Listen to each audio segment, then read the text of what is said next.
I would like to introduce the speakers today, this session. First is, of course, Philip O'Keefe. I think he doesn't need a further introduction, actually. He was here making a presentation yesterday. But for those who weren't here yesterday afternoon, he's a lead economist in the social protection and labor global practice at the World Bank, working in East Asia and the Pacific region, based in Sydney. Right? And he's also lead author of the World Bank's 2016 East Asia Pacific Regional Flagship Report on Aging, and has published regularly on social security and labor market issues in East and South Asia and transition economies. To my right is Professor Zan Tai Lom, actually a great partner for our office, country office in UNFPA. He is an associate professor and director of the Institute of Public Policy and Management, National Economics University, and senior researcher at the Institute of Social and Medical Studies in Hanoi. His research interests include the economics of aging and health protection for older people. And he was involved in the development of the Vietnam Social Protection Strategy 2011 to 2020. So he's one of the discussants. And it's my pleasure to introduce Ferdas Ara Begum from Bangladesh. She is a gender and aging issue specialist and member of the board of trustees of HelpAge International. She is involved with the International Institute on Aging and the Satellite Center for South Asian Association for Regional Cooperation Countries. She is a former member of the UN Convention on the Elimination of All Forms of Discrimination Against Women. She was the first woman to lead Bangladesh Television as Director General, and also the first female commissioner of taxes in Bangladesh. So it's really my honor to be here with you and the three distinguished panelists. And I hope really we can have a great, rich discussion today. We try to give as much time as possible for the audience to raise questions and make comments. So I'd like to invite Philip to make a short presentation. Thank you. Good morning, everyone. I apologise to all of you. This room has all heard too much from me yesterday already, but anyway, I'll be shorter today than yesterday. 15 to 20 minutes, I hope, for the introductory. All right, so I think we've heard from Richard the purpose of the session. Just to remind ourselves from a figure from yesterday and the diversity we see, this is in East Asia, but South Asia also, of the likely evolution of the working age population over the next 25 years or so. One additional thing to observe is these are the rates of change, but countries are also starting at different levels of labour force participation. So some countries, China, Vietnam, already have very high starting points of labour force participation. Others, and a number of them in this room, and particularly South Asian countries, have a much lower starting point on what their initial rates of labour force participation are, primarily because of the labour force participation of women being much lower. And that's true also for countries like Malaysia, Fiji, and others that may be in this room. If we look, as we said, we're not going to emphasise so much on older workers, but I'd still like just initially to mention a kind of menu of options or issues, challenges that countries face in trying to keep or sustain the size of their working age population, their labour force as they age. The first, as we touched on yesterday, is increasing female labour force participation. And we'll come to that in more detail in some following slides. The second is one that we won't deal with so much in this session, but this is the whole issue of social security systems, retirement ages, etc. And the fact that these have not kept pace as a rule in this region with the increased longevity we see in the region. And in fact, our host country, Vietnam, is a great example, as we mentioned yesterday, where women's retirement age is 55, but those who are in the pension system tend to retire at 51 or 52 because of early retirement provisions. So there's all kinds of issues there. The third one is, and again will be dealt with in another session, is labour market institutions and policies to encourage longer work of older people. And this is not just older people. Some of these issues that are relevant to older people are also relevant particularly to women, flexible work and other arrangements. The fourth is an issue that's always very sensitive, and that's exploring the potential for immigration across countries, from younger countries to older countries, as a mechanism for sustaining and mitigating the impacts of population ageing. I would also add for some countries in this room, that's not just an international issue, but it's a domestic issue. So take China. The demographics of the coastal regions in China and the inland regions are quite distinct. And one of the sources of Chinese growth has in fact been that massive movement of about 250 million younger people from the inland provinces to the older coastal provinces. So in some countries that may not just be an international issue but also a domestic issue. Sorry, let me go back. The second to bottom one there is the quality issue we touched on yesterday.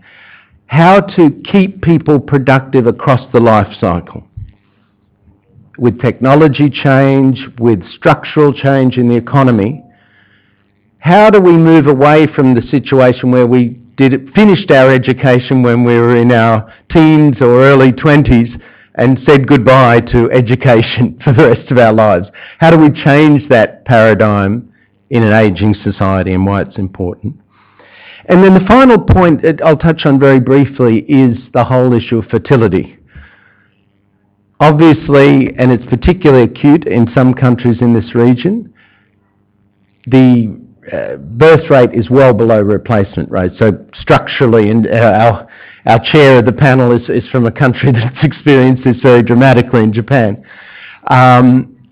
What works, what doesn't? I think it's an area full of myths, and it's an area where countries have spent a lot of money trying to stimulate fertility and without a great deal of success, to be honest, a lot of the time. So they're the kind of menu of things. Some of them we'll touch on more deeply in this session. Some of them will be touched on in other sessions. I'd like to start with the female labour force participation. First thing to emphasise is that point I made at the beginning, is the starting point is just so different.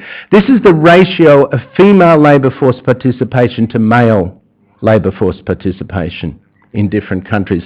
And you see we've got some really kind of, by global standards, some really good performers. Cambodia, Myanmar, Vietnam, our hosts, but also China, Thailand. Whilst they are certainly still lower, and there's potential to improve in those countries, by global standards they are relatively high rates, or relative rates of female labour force. In contrast, look at Pakistan and India on the low side there, and clearly you've got a massive potential pool of workers that you may be able to mobilise more as you go. The other interesting ones, I think, in the middle there are Japan and Korea. OECD countries tend to have much higher ratios of female to male labour force participation. Japan and Korea are notable exceptions within the OECD, and that's largely because if women have a child, and normally it's only a child, they tend to withdraw from the labour force for about 10 to 15 years, and then maybe to come back part-time. And it's really pronounced in Japan and Korea. So women are essentially forced to choose from, say, their middle 20s, in their childbearing years. There's a pretty stark choice between having a kid and working. And the possibility to balance those two things has proven to be not so great in those two countries. So our starting point is very different. What we can see, though, is at all income levels, what happens. So what we did here was some projections in the report we did, and in the female labour force, which on the right-hand side for China and Thailand is the green line, and on the left-hand side is the red line. And the red line is for the richer countries, so this is Japan, Korea, Singapore, and Hong Kong. And we just compared the baseline, what would happen with the working age population if nothing changes, and that on the left-hand side, and in fact in all the pictures, is that lowest blue line. So essentially you see this fairly steep decline in the working age population if you do nothing. In contrast, on the left-hand side, and for China and Thailand, you see the potential there of female labour force participation. What we did, we converged, we took the starting point 2010, and then by 2040 we gradually converged the female labour force participation to be the same as men by 2040. May not be a realistic assumption, but it was, it was a way of kind of showing the point. And you see there just the dramatic, Thailand and China are rapidly ageing countries, but if you can converge female labour force participation, you still manage to have a larger labour force or working age population in 2040 than you do now. So that's important. That's a huge potential mitigation factor in the labour market for ageing. On the left-hand side, I'll come back to this, we did a whole, more scenarios of course, but you see the key thing, whether it's immigration, elderly labour force participation, or whatever, that red line just dominates everything for the rich countries also. So the biggest single thing that the Japans and the Koreas of the world can do is increase female labour force participation. And despite the fact that they're ageing very rapidly, they could have a larger labour force in the future if they just address that one issue effectively. To do this, though, of course, is not straightforward. Many countries have tried, some have succeeded and some have not. One key thing to say, one response to this is sometimes, well, if we have too much female labour force participation, nobody will have babies because everybody will be working. It's a risk, but what we see from the successful OECD countries is that both they've managed to sustain fertility and increase female labour force participation. And they've done it through large investments in childcare, tax and transfer policy that is family friendly, and various subsidies and incentives. Other countries in this region have tried also a variety of other things.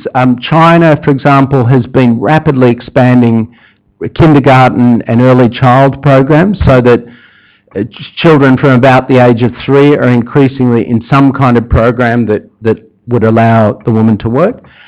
And Japan in the preschool ages, Vietnam rather, in the preschool ages and early school has been lengthening the school day, again to try and accommodate longer working days for women. The other third point, which is really interesting from the richer countries here, is that some of them, and Japan is a great example, Korea is another one, have introduced the right policies. They've introduced parental leave for men and for women and other things, but people are not taking advantage of it. And this seems to be more an issue of work culture and more generally some of the cultural issues in the society. So men in Japan are entitled to parental leave, but only 2% of them take their parental leave because of the pressures in the workplace that say, what kind of man are you if you're taking time off work to care for your kids at a young age? So there are issues well beyond policy that we need to deal with. And then the flexible work arrangements, this applies both to old workers, but particularly to women also. Given that, the family raising responsibilities and cultural attitudes take time to change, Women obviously will benefit more than men currently from more flexible work arrangements which allow a balancing. But it's true for men as well, and I should add. And then the final thing is that still in a number of our countries we have these somewhat old-fashioned rules at times that women can't work in particular sectors. In some countries that women can't work at night and other things. They had very good intentions to protect women and their safety and that kind of thing, but even ILO would say now that those older approaches are probably not well suited to the modern world. And then the final thing I think, which is important to re-emphasise, are the cultural issues. If you look at Japan, Korea, Singapore, or Japan and Korea in particular, they often have policy packages which are quite similar to some of the OECD countries, even to the Nordic countries in some respects. But somehow or other, they're not working. And so there are clearly wider issues of gender equality and other things that need to be addressed in the society that specific policies on their own will not solve. Coming to immigration, first thing, and we made the point yesterday, is the great thing about Asia Pacific is you have all kinds of demographics. You have really young countries, you have super old countries, and you have countries in the middle. So, from a pure starting point, you would think there's a lot of potential here for people to be moving more across countries and for the impacts on labour force of ageing in some countries to be offset by immigration from other countries. What we see also is that you've got a lot of huge variation. Look at those immigration rates.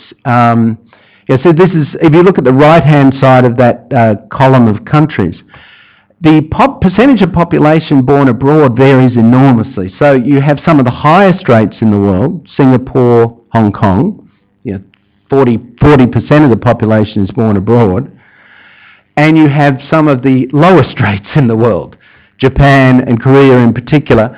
Thailand, I'm a little sceptical about that number. I think there's a lot more Mekong immigration from Laos and Myanmar and other countries than maybe the official numbers show, but you've got some really low rates, and particularly in Japan and Korea, which already have shrinking labour forces, that just doesn't seem to make sense.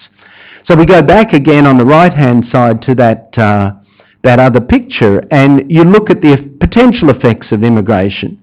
As we said, female labour force dominates everything, but if you look at the yellow line and then the dark blue line, you see that by 2050, if Japan allowed and Korea allowed a fairly modest level of steady immigration into the country, that they could be not too much lower than they are now in terms of labour force size, just that policy on its own.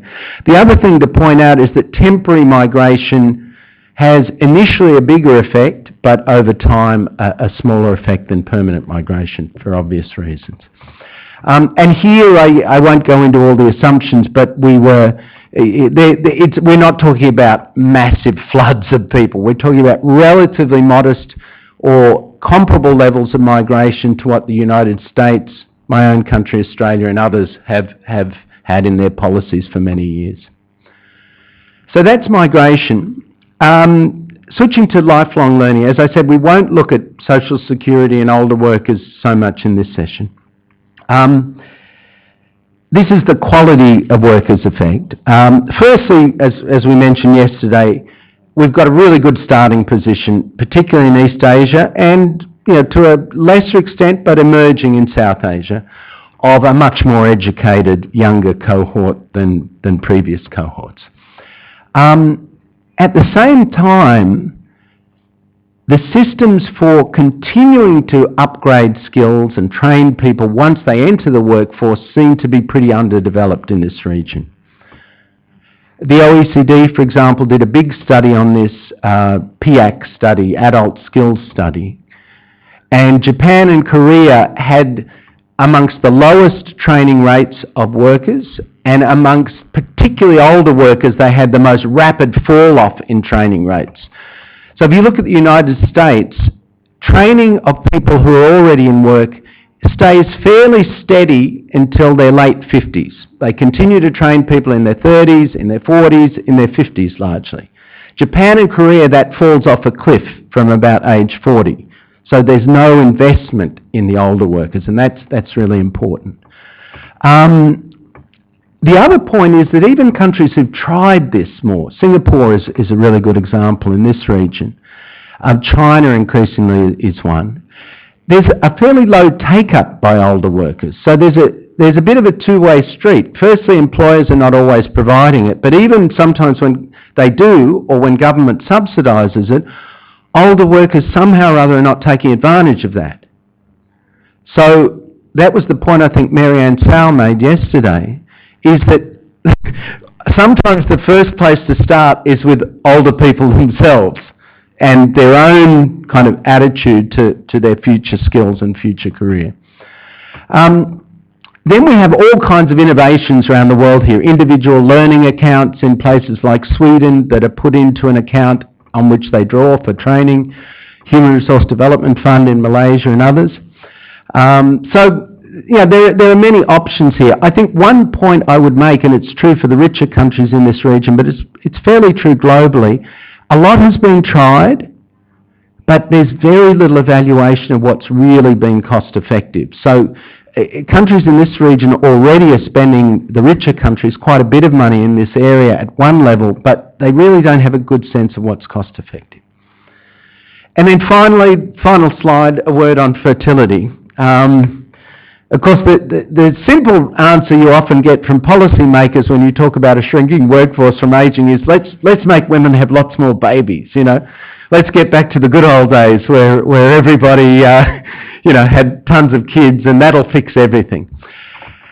Whether or not that's really the solution, I don't know. But the fact is that around the world, once you fall below replacement rate on fertility, so once you fall below 2 children per woman, things don't tend to bounce back dramatically. There is no example of a country in the world where fertility has fallen, say, to 1.8 or below, where it's suddenly gone back up to replacement rate. So I guess the first thing to say is, in the first place, if your fertility rate is declining precipitously, think about how to stabilise it at a certain level. And in the second place, when you get down to Korea's level of 1.2, don't have unrealistic expectations that you're one day going to be back up at 2 or 2.1. It's not going to happen. But there are nonetheless a couple of examples that we look at from OECD countries that have had a modest turnaround in fertility rates. Norway and France are 2 examples. And they've put a lot of investment into it, but it's not been into paying people baby bonuses. They're very popular in many countries. I'll pay you $10,000 to have a baby, kind of thing. In my own country, in Australia, they introduced a baby bonus of $20,000. And it had virtually no effect on the fertility rate. What it did affect, they introduced it on July the 1st one year. There were very few babies born on June the 30th, funnily enough. There were a lot of babies born on July the 1st that year, funnily enough. So you might get some very short-term effects, but you're unlikely to get long-term effects. So what seems to be the case is these much wider policies are balancing the ability to have families and combine it with work. And that's really the key. And what you see for the OECD countries on the right-hand side there demonstrates that. It's the fertility rate and the employment rate of women in 1980 and in 2009. I'm sorry, it's a bit fuzzy. But what you see is that in quite a number of countries, fertility rates stayed fairly stable at the same time as women's employment rates went up substantially. Japan and Korea are unfortunate examples in this country where, although female labour force participation went up somewhat, at the same time fertility continued to decline, in the case of Korea, quite dramatically. So there's some of the issues to touch on in the session. There'll be more of them, as I mentioned, on things like social security, older workers themselves in other sessions. Thank you.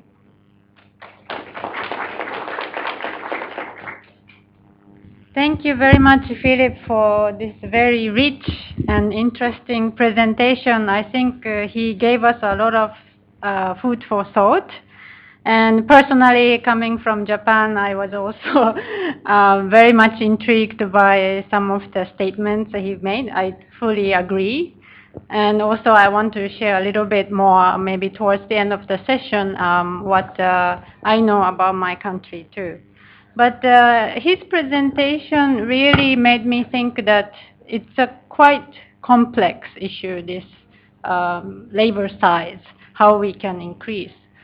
It seems like just a policy that is addressing one aspect of this phenomenon does not do the trick. So we need to look at the problem really holistically. And for that, we really also need to look at the gender issue. Of course, from UNFPA perspective also, gender equality plays a big part on this issue. So I'd like to invite Ferdas for commenting on this presentation as a discussion. Thank you. Thank you very much. We have heard the keynote. Sorry. You will say something? Oh, okay. We have heard the presentation of today's keynote presenter, his very thought-provoking presentation on why the population aging caused the shortfall of workforce in the size, and also what is the reason for shrinking workforce in an aging socioeconomic structure. But we know that the population aging has major social and economic concern, and the oldest support ratio, that is number of working age adults per older person in the population, are already low, and in developed countries and in the developing countries as well.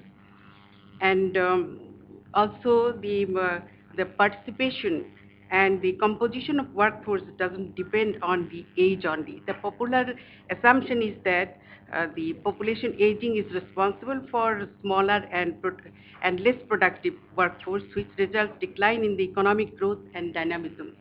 But really, it is not dependent on the age only. The workforce as a whole is also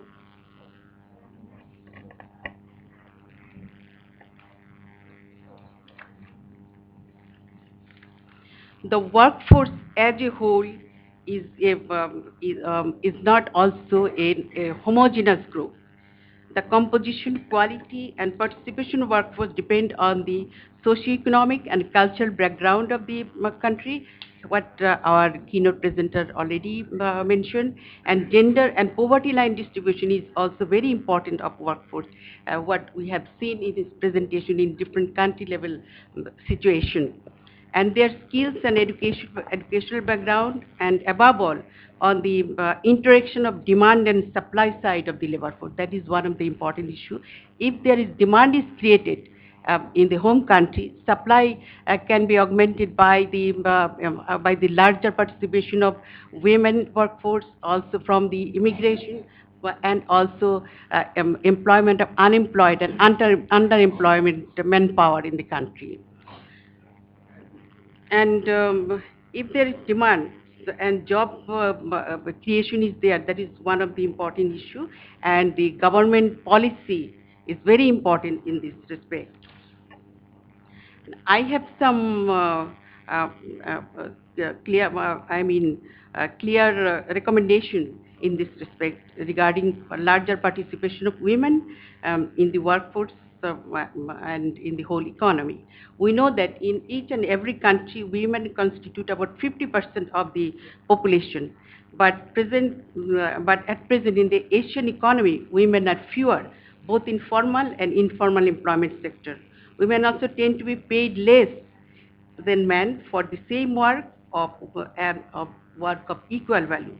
Moreover, gender-based discrimination in employment throughout their life has a cumulative impact in the old age, forcing older women to face disproportionately lower incomes and pensions, or even no pension compared to men. And what our keynote presenter has already mentioned, the gender division of work, that is one of the important barriers for women to participate in the workforce. Here I bring the reference of CEDAW Convention. That is the only Bill of Rights for women, and at present about 189 countries, they are the signatory and they ratified this convention. And this has got almost the universal ratification. And the state parties has the responsibility, and they are obligated to remove all the barriers for women to participate in the labor force, and so that women can participate at par with men in the workforce. But it is not there. So government initiatives and gender mainstreaming and more, monitoring by the UN and the government as well, and the NGOs and INGOs is very important in this sector. And to accommodate more women in the workforce, appropriate fiscal measures and gender-based policies are necessary, such as part-time work and flexible retirement days may be introduced. Because I have seen from my experience from CEDAW that in the developed countries, women more and more, they want to join the part-time work. And why? Because of the family responsibilities. And that is one of the important issues, that the family responsibilities, it is not equally shared by men. And if men also participate in the family responsibilities, also in the, but if we have heard that in Japan, paternity leave is there, but only 2% of men, they actually take this type of paternity leave. So it shows that the mindset of this society and community not to participate equally in the domestic, domestic responsibilities. So we need to change also our mindset in this respect. And also I should say that discrimination and barriers for training and loan facilities need to be removed, and wage pay gap, another important issue. I have mentioned earlier also, women, they don't get, equal pay for equal work. Suppose in Vietnam, the retirement age is different for men and women. For women it is 55, and for men it is 60. So, this type of discrimination it exists in many countries. This should be removed, so as to protect women's as well as older women's rights to continue their work as they wish to and accumulate pension benefits where applicable at par with men. Besides balancing work and family responsibilities, sharing domestic work is very important. And also the technology-based jobs where physical labor is less required, also important for women for larger participation in the workforce.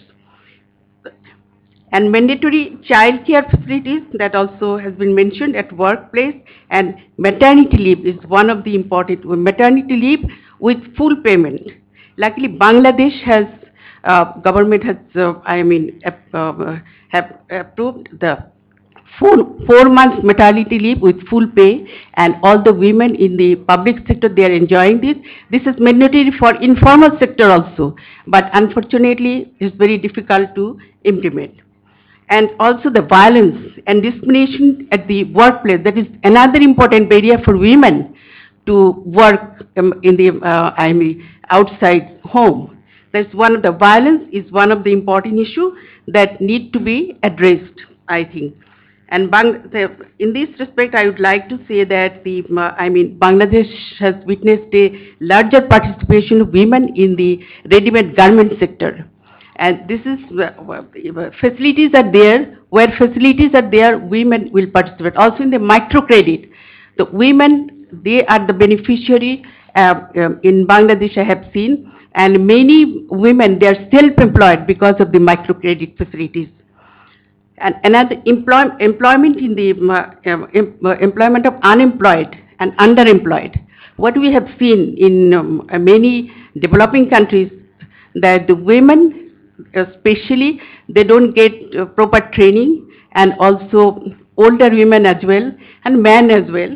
So training and skills training, investment in the training sector is one of the important, issue to look at.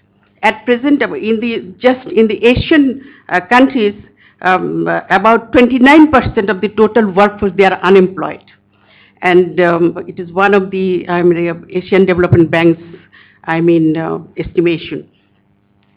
So just one thing, we have to remove the underemployed stereotype attitude also towards age and gender. That is one of the another important issue. And fiscal choices for the investment in skill development, training and technological advancement and collateral-free microcredits is important. I am giving you one example. In Bangladesh and many other Asian countries, I have seen that the traditional birth attendants, they perform about 88% of the the deliveries at home. If they are trained and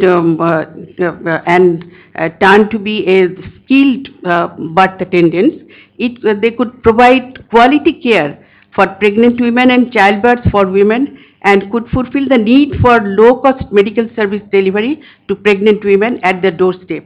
In the rural areas, these policy measures could also help women, just one thing, and older women to maintain their profession. Just I am taking another thing. The migration is another important issue, and to compensate the shortfall of labor, many Asian countries are welcoming migrant worker force.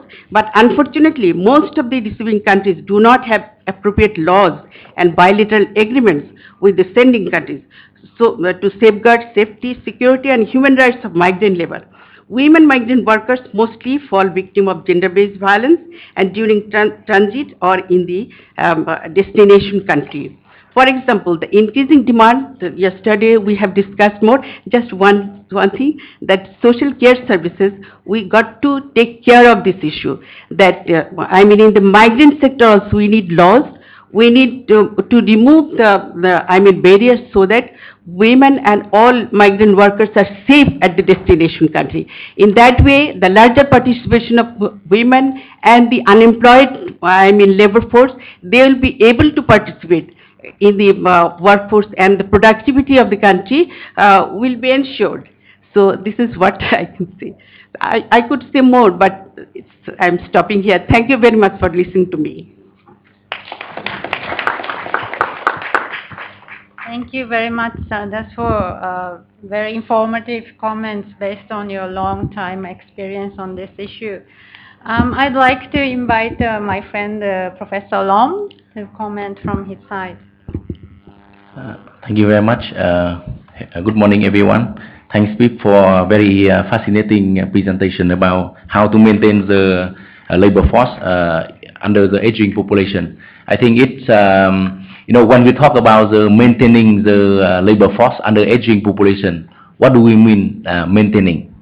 In quality or in quantity? That's very important because it relates to the policy that each country will provide in that kind of demographic change. And I think that when we talk about the maintaining the labor force, we also must take into account the context of socio-economic development as well as the policy that we have in the future.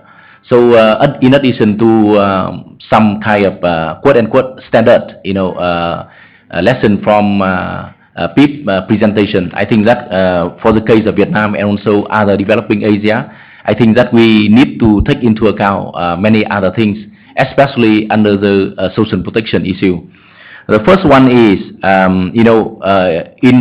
regardless the age of the labor, in recent survey of Vietnam, we show that the health issue is the most important one for the people who stop working.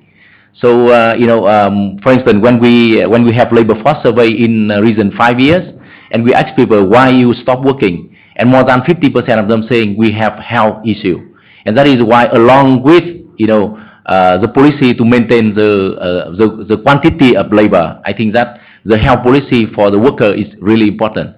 So that related to social insurance policy, for instance, occupational disease, occupational accident, benefits should be provided to wide labor force.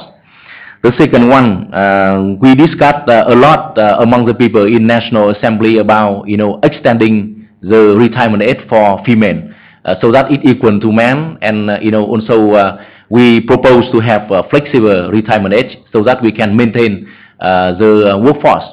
And the mindset of the policymaker up to now, they still based on the framework of lump of labor, meaning that if the older people remain in the labor force, it means they will take opportunities of young people. But actually, recent research from my institute, we show that there is no opportunity cost or alternative between the older people and young labor, because they are working in very different sector, right? So even older people can remain in their job. They don't swarm, the job for young people. And when we run the model to show, we say that, the proportion of older people in the company will, improve the efficiency of that company. So it's a bit different from the mindset of the policymaker saying that, we should stop older people working from age 55 for female and 60 for men, and then we can create job for young people. So I think this is a really important one to change the mindset of policymaker in changing the retirement age. Something that already mentioned in Pip's presentation, that we should be flexible at work, but I think that it depends on the country, and it depends on the sector of the country. For instance, in Vietnam, we are moving, from agriculture to industry. But industry, we have like a majority of manufacturing, where people have like a mainly assembling. So how come we can flexible at work? Because they have to stay in the factory, right? They have to stay there, for 8 hours to work. So very different from someone who work in the office, right? You can work at the office or you can work at home. Just only one computer, like me, doing research. Very flexible. I don't want to work at my office, so I stay at home to work. So I still have the same product, like one article. But for the people working in factory, it's really difficult. So when we talk about flexible at work, what do we mean? And which sector we want to change, so that we can encourage people, continue working. Last one related to immigration issue. Actually, this is also related to the social insurance. That Vietnam now, we have about 1.8 million people working outside, abroad. And when we have the survey with them about contributing for the pension system, actually most of them feel very reluctant to contribute. Why? Because they say that if they contribute in outside Vietnam, so how come that kind of contribution can convert to the pension system when they retire in Vietnam, for instance? So that is why in recent year in Vietnam, we try to have some joint labor agreement with some country where we export a lot of labor. For instance, with South Korea, Ministry of Labor in Vietnam and also Ministry of Labor in South Korea, they have initial agreement that people working in Korea, they can contribute to the pension system in Korea, and when they return to Vietnam, they can convert that kind of contribution to the pension system. So I think if we have like a more formal policy for the worker, so we can compensate between the country where we have very young population and also very old population. And the other way is like in Vietnam and Japan, I think they also have some initiative with each other about the labor compensation. As you know very well that in Japan, this is a super age country, right? They have very, very old labor force.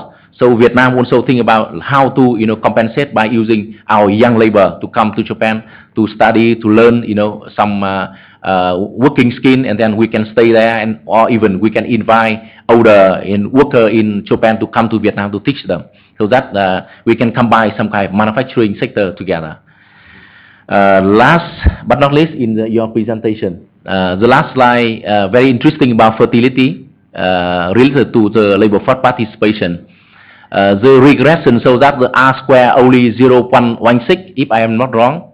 So it means that the fertility rate explains only 16% of variation in the labor force participation. So what I mean that maybe many other reasons that explain the fluctuation of female labor force participation, not only fertility, right? So encouraging fertility just only one thing, But I think many other things, maybe about social insurance policy, maybe become more important than fertility itself. So thank you.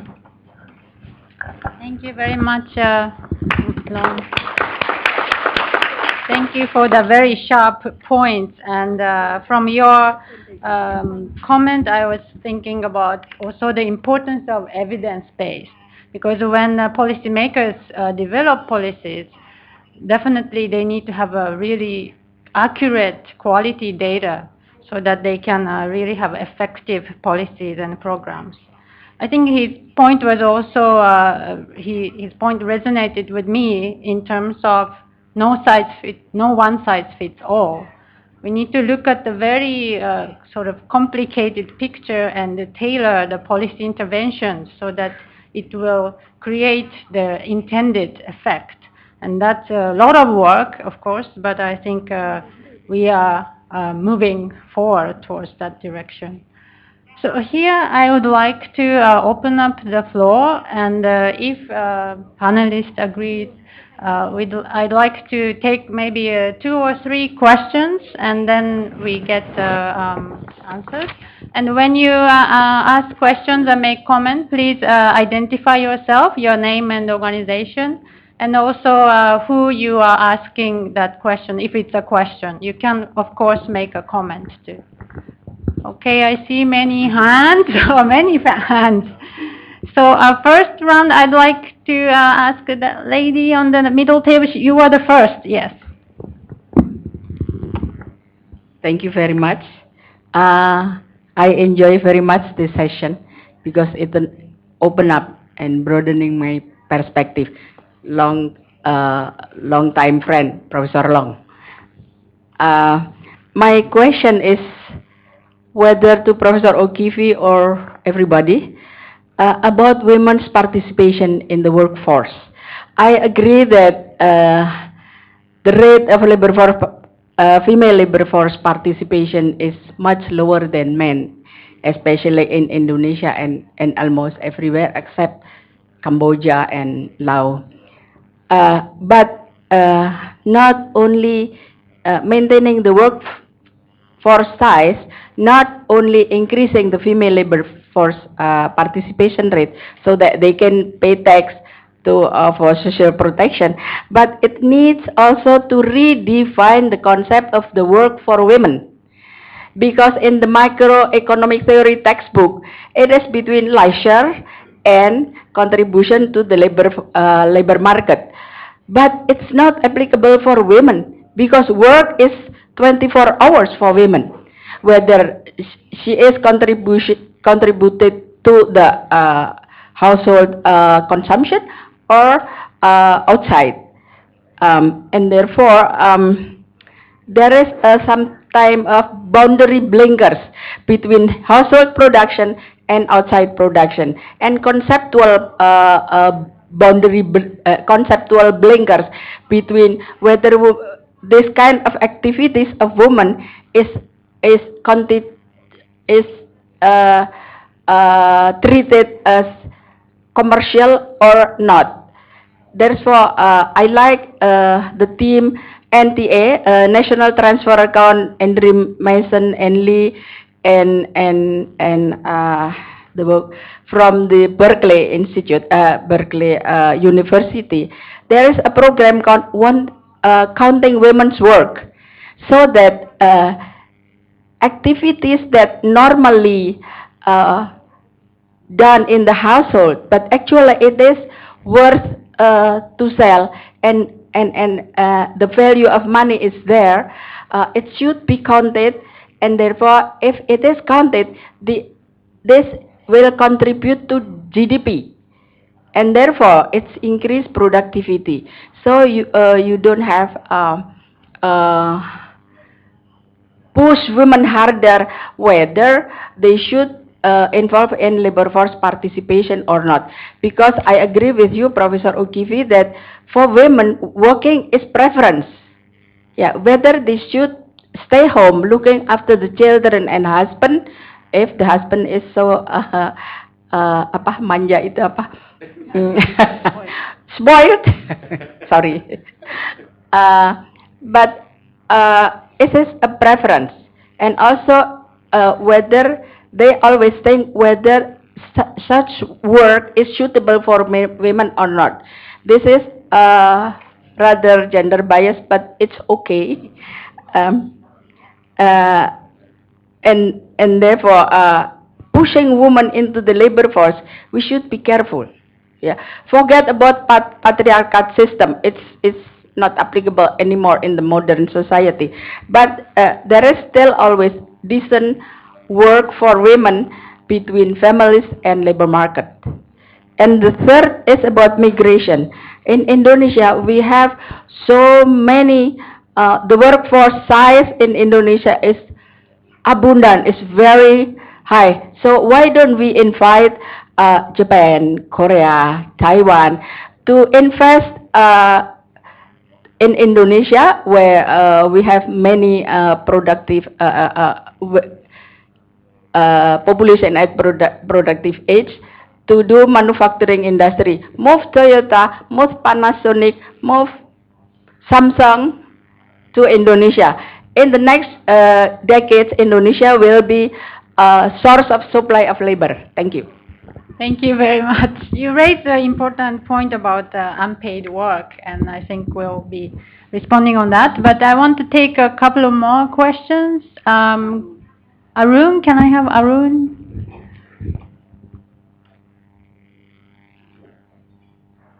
Thank you very much. I don't think it's okay. Thank you so much. I'm Arun Myra with HelpAge International. My question is to Professor O'Keefe.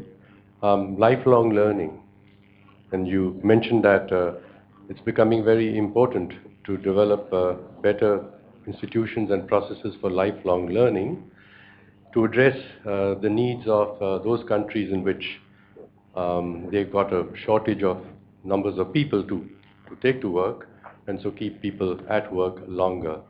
Actually, in my country, India, which is a very young country, we are realizing that catching up with respect to education in the way education has been, and we're doing quite a lot now, is creating a problem, because the nature of work is changing, and technology and forms of enterprise are so rapidly changing.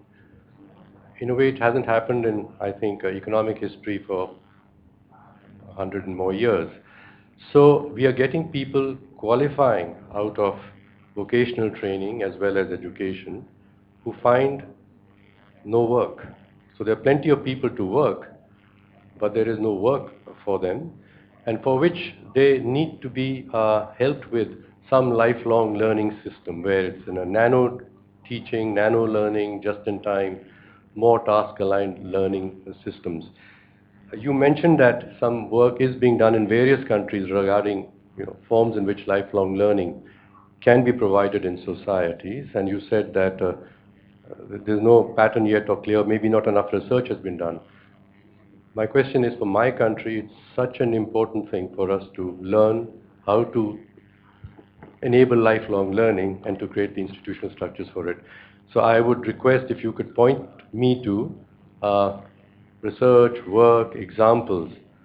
That'd be very helpful. And if you do have any observations on this whole question about lifelong learning, not only for countries who want to keep older people at work, but also younger people to have work, I'd be very grateful. Thank you. Thank you. Let me invite one of my colleagues. Diego, you had raised, yeah?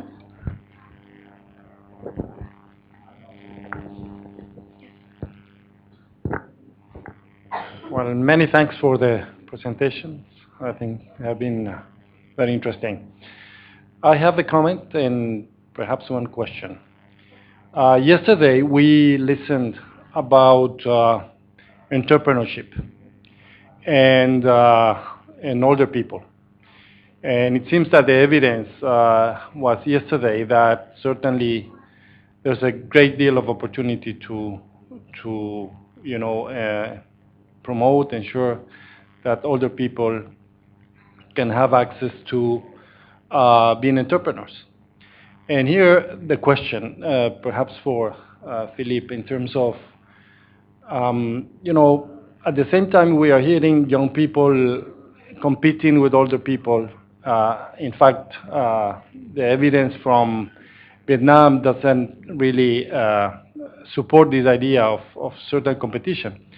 But if we can see this relationship more in an intergenerational approach, trying to bring young people and older people together in some sort of joint entrepreneurships, programs, projects, I think it will be a win-win situation.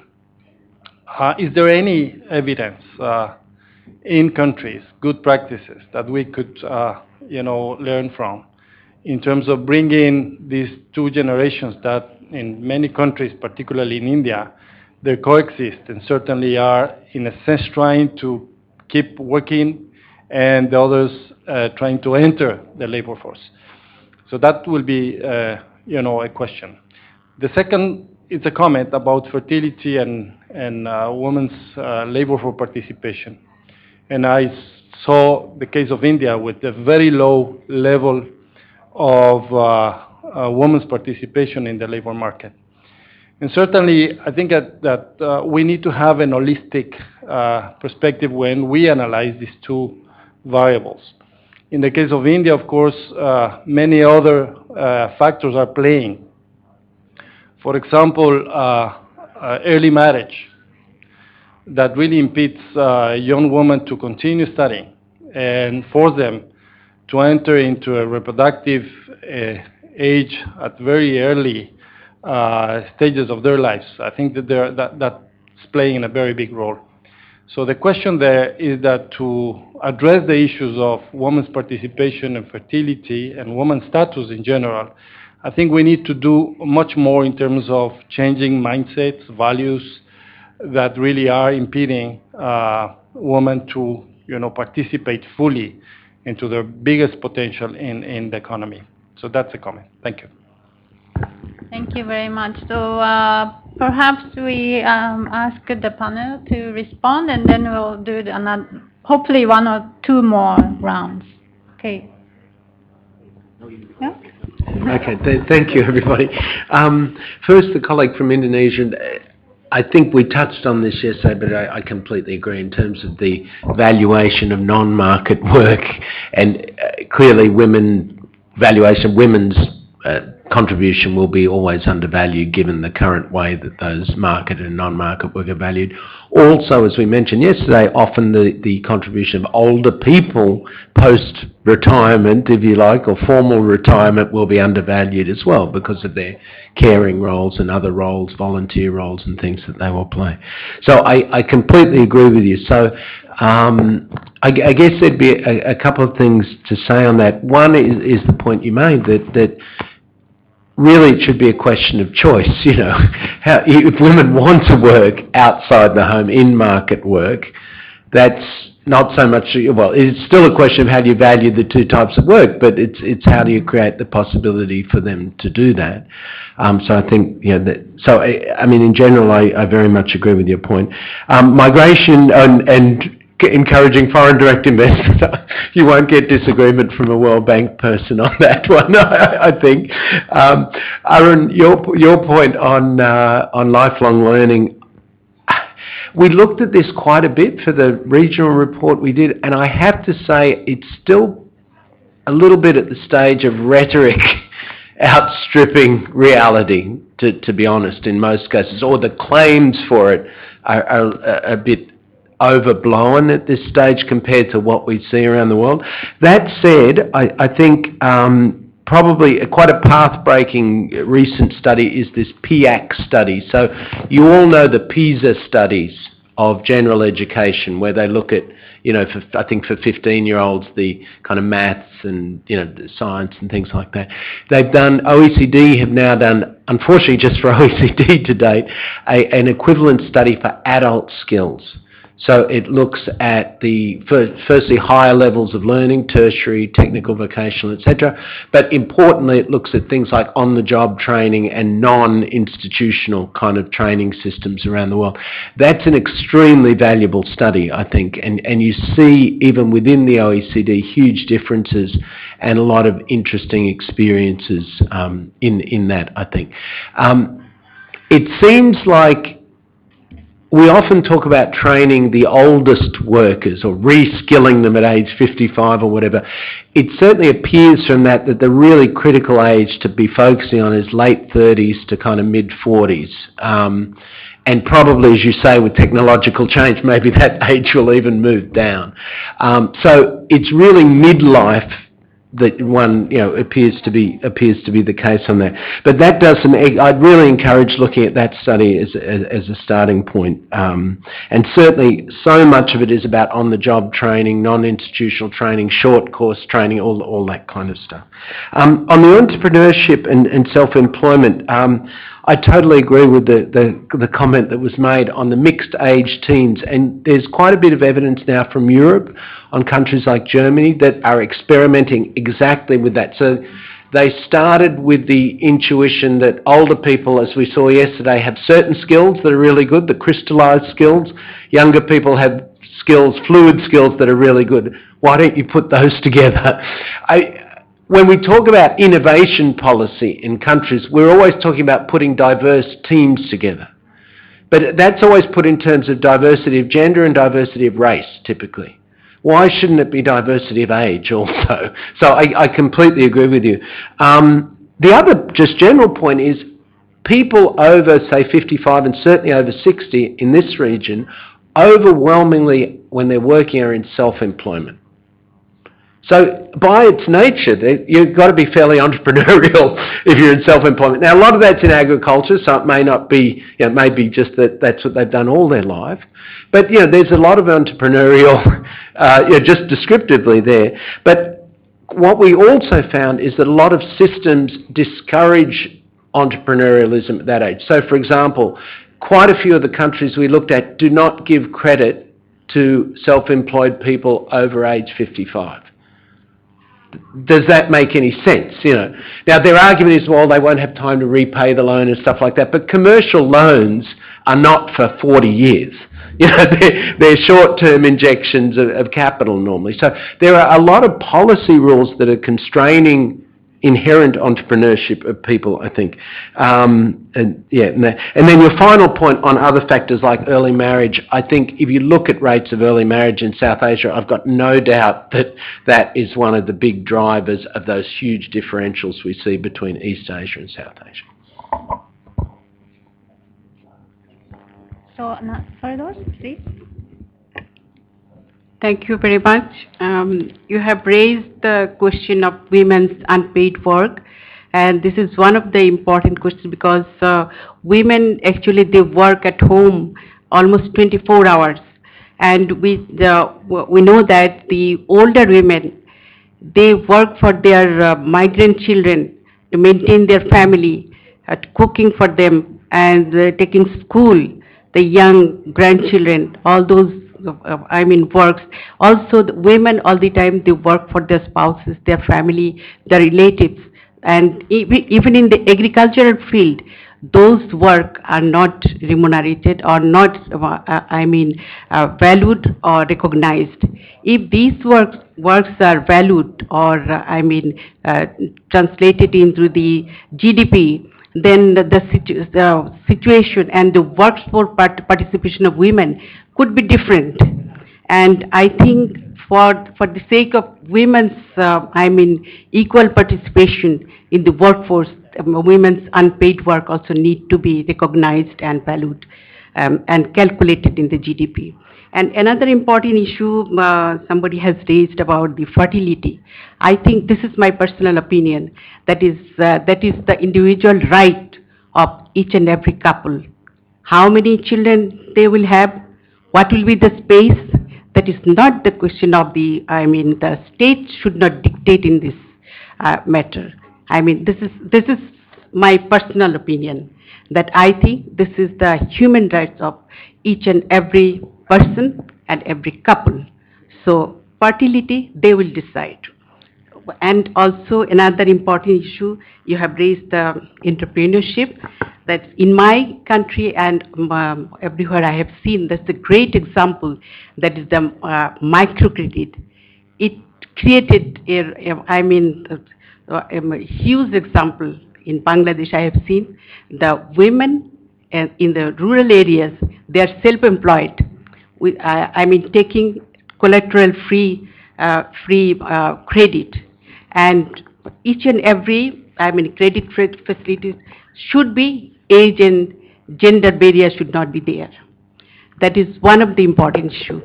For training also, Arun has said the lifelong learning. I think based on the life course approach, that is one of the important pillar of the SDG. I think this is very important, and in that way, we will create an inclusive society for all, and where the young children to old children, old men, people, everybody will find their own work, either in the employment sector or they could be self-employed. They will be working, and if the unpaid work of women will be recognized, also there will be a different scenario. And also another important issue is the retirement age.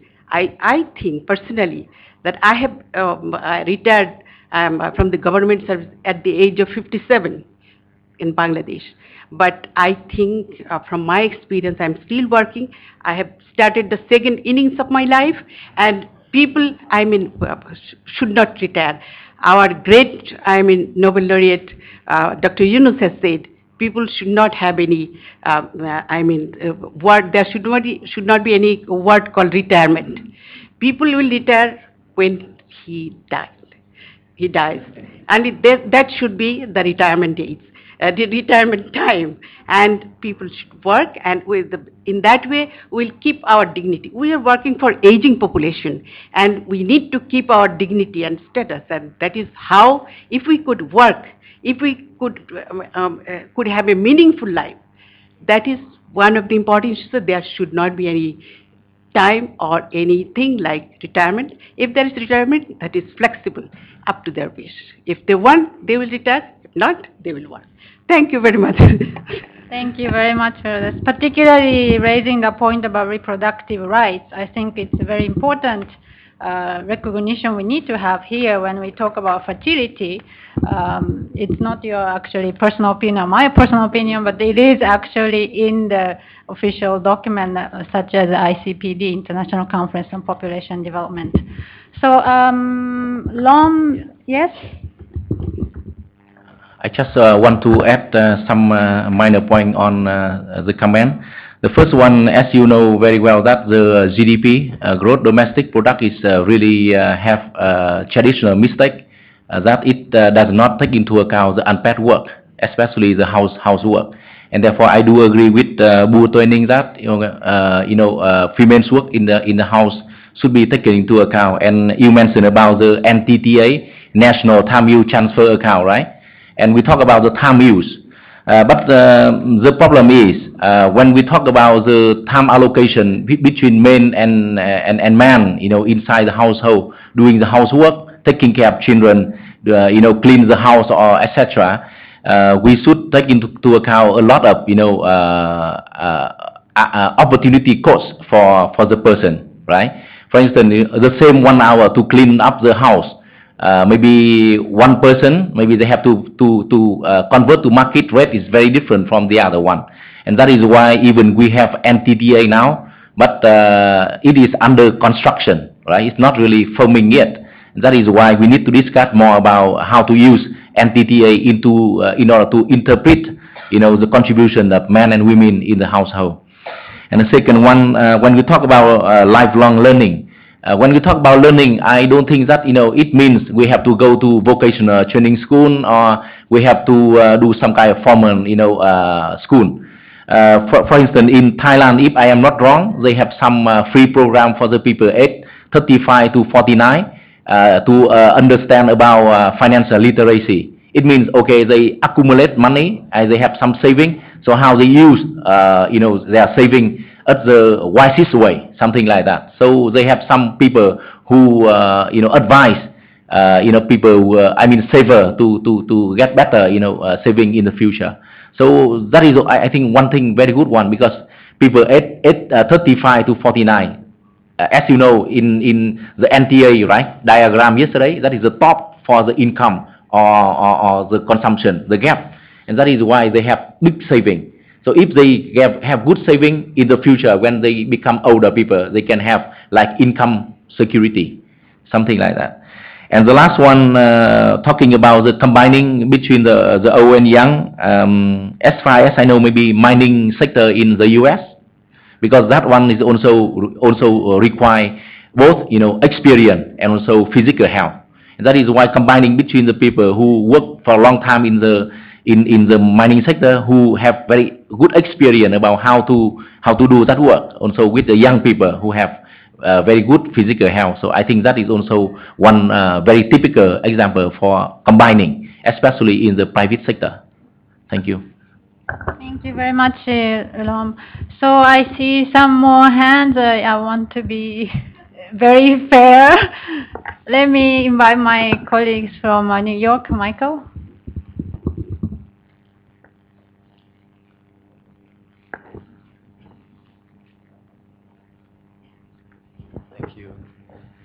Thank you. Yes, I would like to thank you for really a very good presentation, I think, and also very insightful comments.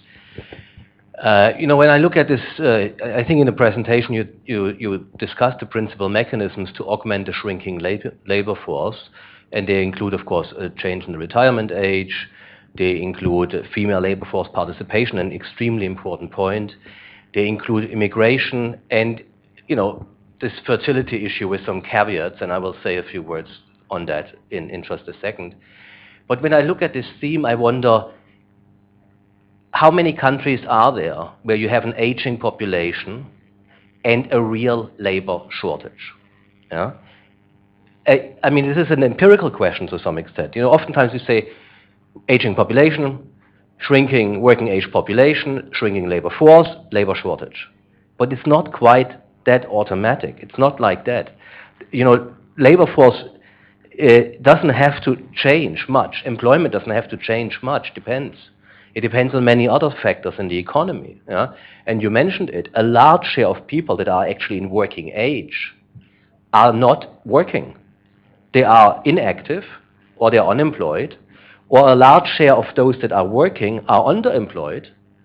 And so theoretically, if you look at the working age, there's a huge reserve labor. That's a little bit of a tainted term from Marxist economics, but it's a huge share of the working age population that could be enrolled in productive activities if ever a country had a labor shortage.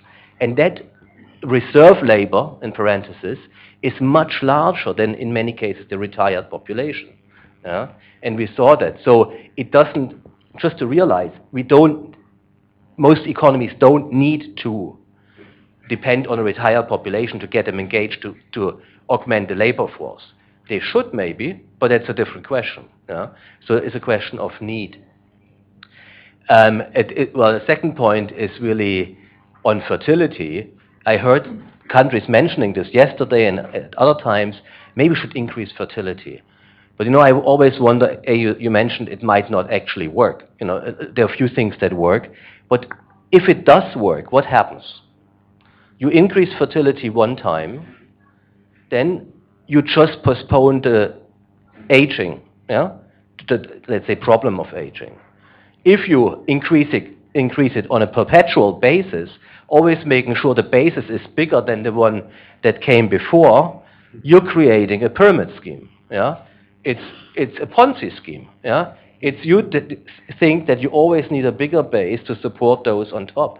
Yeah? And you create a whole host of other problems. Yeah?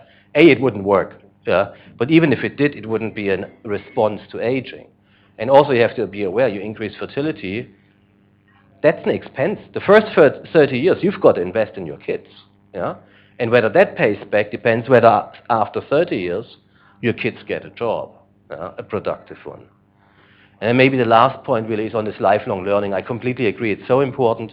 You mentioned it in the case of India. It's important everywhere. It's maybe rhetoric at the moment, but it really got to change. But also, I think in many cases we think, oh, people are unemployed because they don't have the skills to be employed. But that's kind of putting the blame of unemployment on the unemployed, as Minsky once said. In many cases, it's also a question of the demand side of the labor market, not just supply side. Thank you very much, Michael. I see the hand there. Yes, the lady in the middle.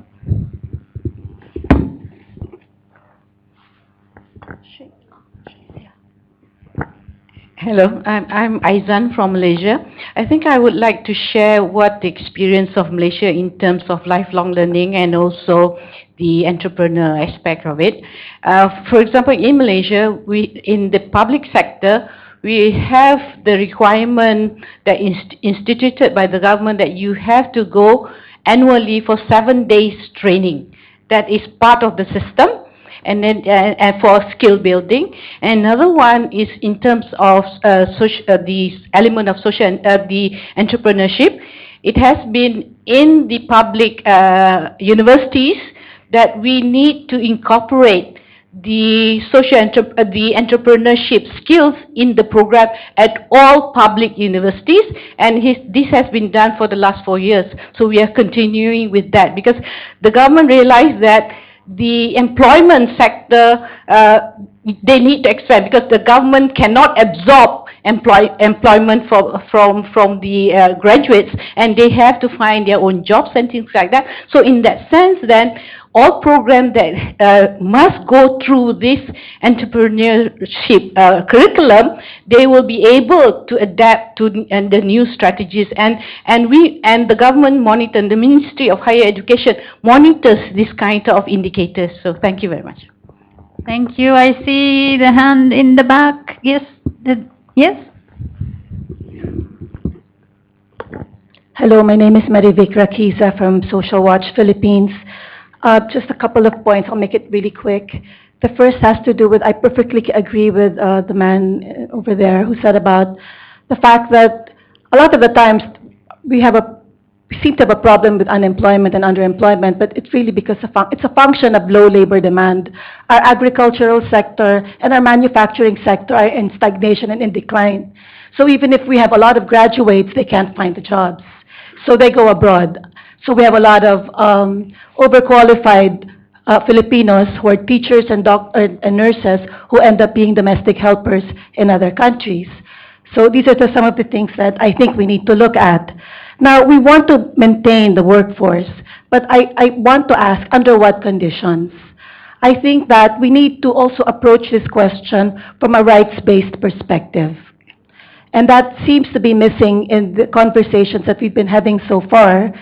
I particularly am very uncomfortable when we talk about fertility and talk about tinkering with fertility, because really you're talking about our women's bodies, our bodies. You talk about, we need to do this with the fertility. That makes me so uncomfortable because women should be at the center of deciding. Not the church, not the state, but women. I mean, in this age where we've already ratified so many treaties around reproductive rights, I am really a bit amazed that we continue to talk about fertility as if fertility was outside our bodies, was outside women's bodies, women's realms. And so I would really urge us to put women back at the center of deciding what we should do with our lives, how we want from the perspective of dignity and rights.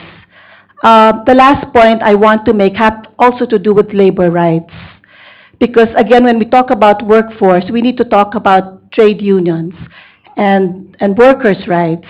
And a lot of the times, like in countries like the Philippines, contractualization is a big problem. Security of tenure is practically nil in many of our, in the Philippines. Work takes place for only 5 months, and then they're fired, and then they're rehired so that full benefits are not accorded to them. Now, if we want to maintain this sort of practice up until the older age, I think we need to talk about also ensuring the dignity and rights of workers. Precisely because of contractualization, our labor unions have been decimated. And so collective bargaining agreements and the power of the unions to bargain for better working conditions are very, it's very problematic at this point.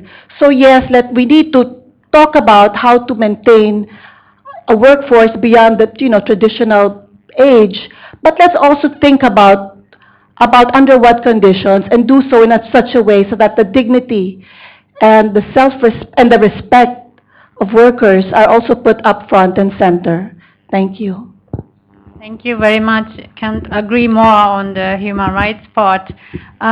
We are running a bit short of time, and I was under instruction to really sharply close this session.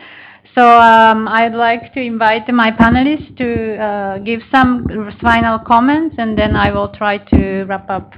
Yes? Thank you.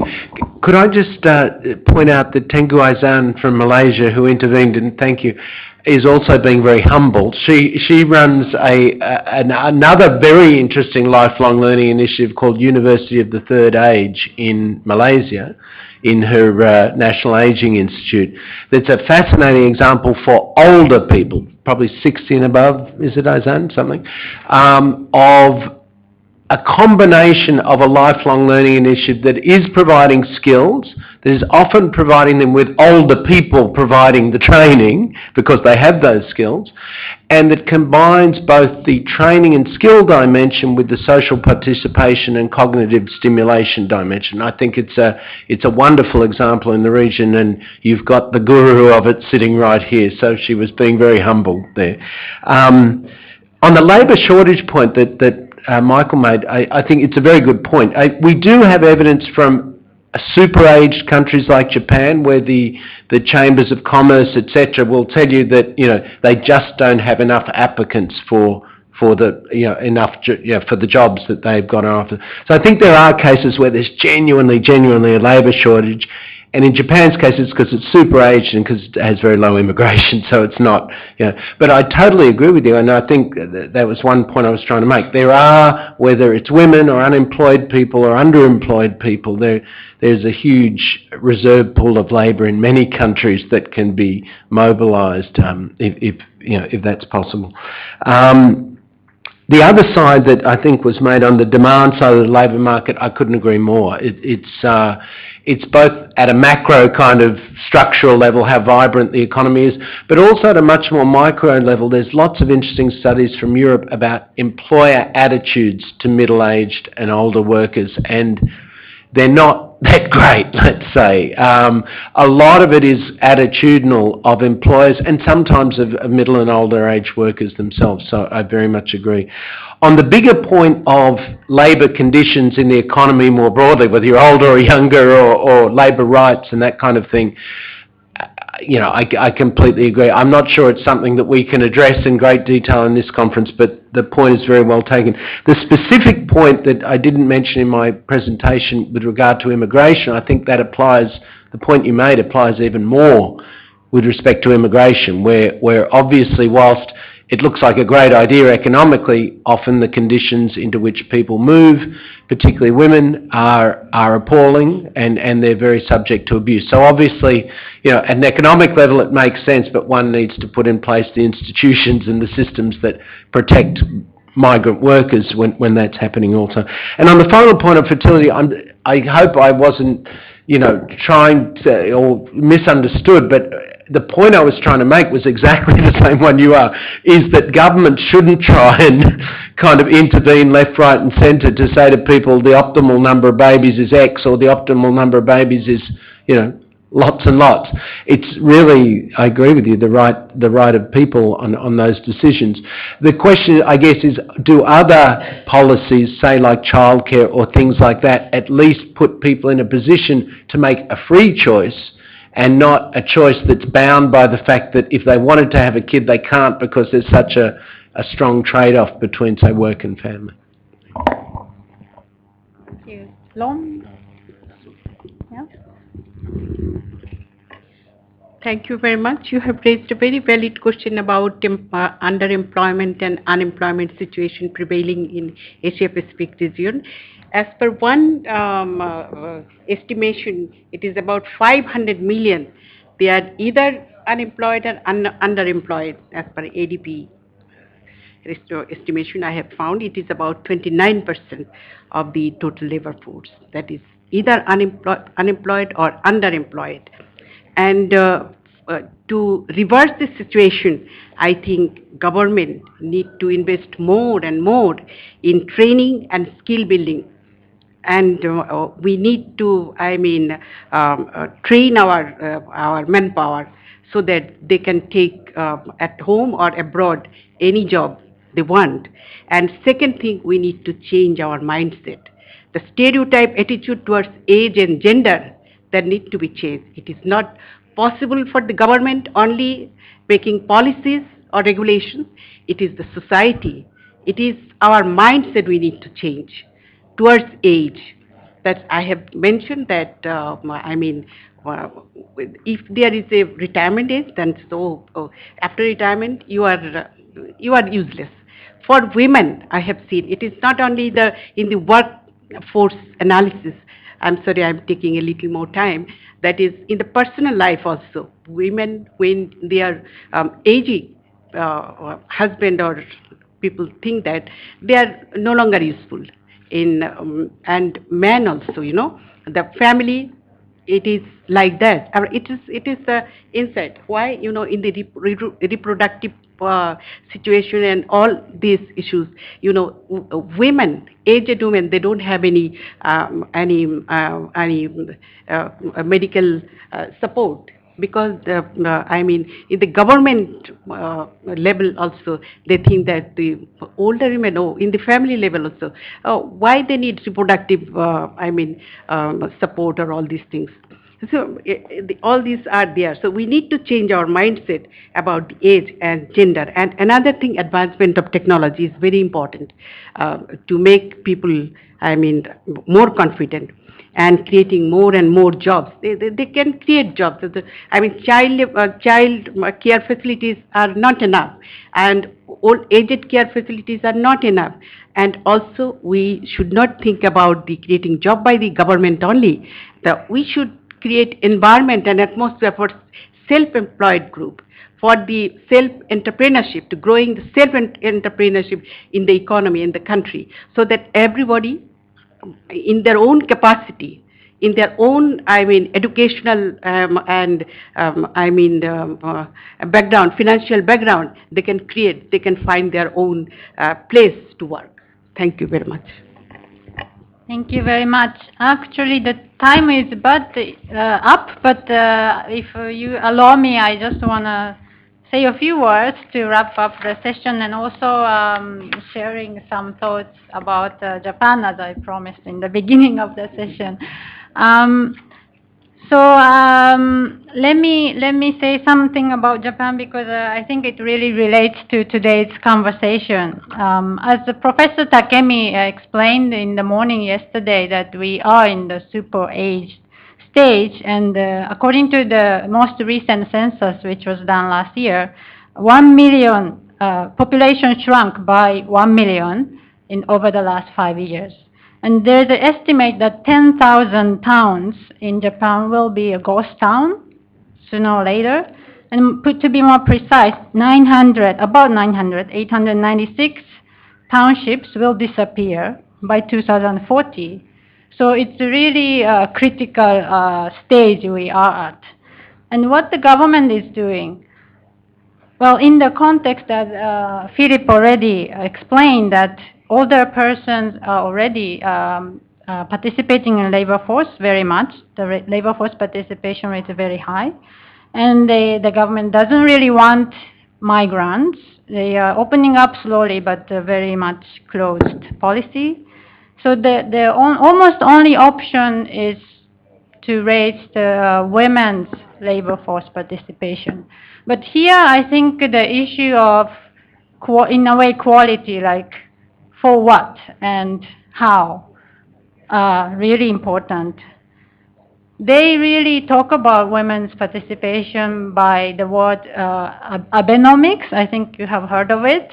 That they really, womanomics, they want to really encourage women to participate.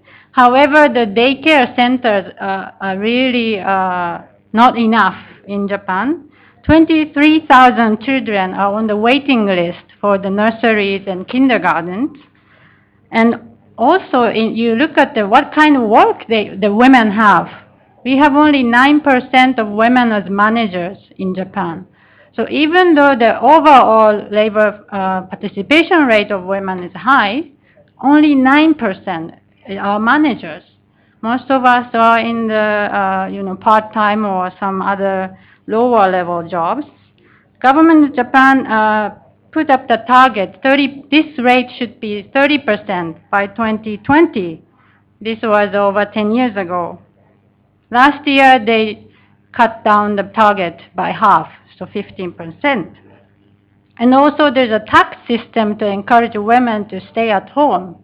If women who are earning more than 10,000, if women, wives, earn more than $10,000 per year, they have to pay tax. They have to be removed from the dependency benefit of the husband.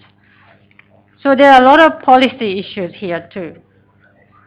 Of course, Japan also looked at the fertility issue that many of us talked about today. And we even had the state minister on increasing fertility and aging for many years now. And we are talking about women's health bill now, which is really focusing on increasing fertility. But again, there is a real risk here, as far as I can see, that the society would want women to produce babies, and that becomes the norm. That means that the diversity of people, including LGBTI people, are not respected. So there's a real risk that the government thinking about this is something the government can control.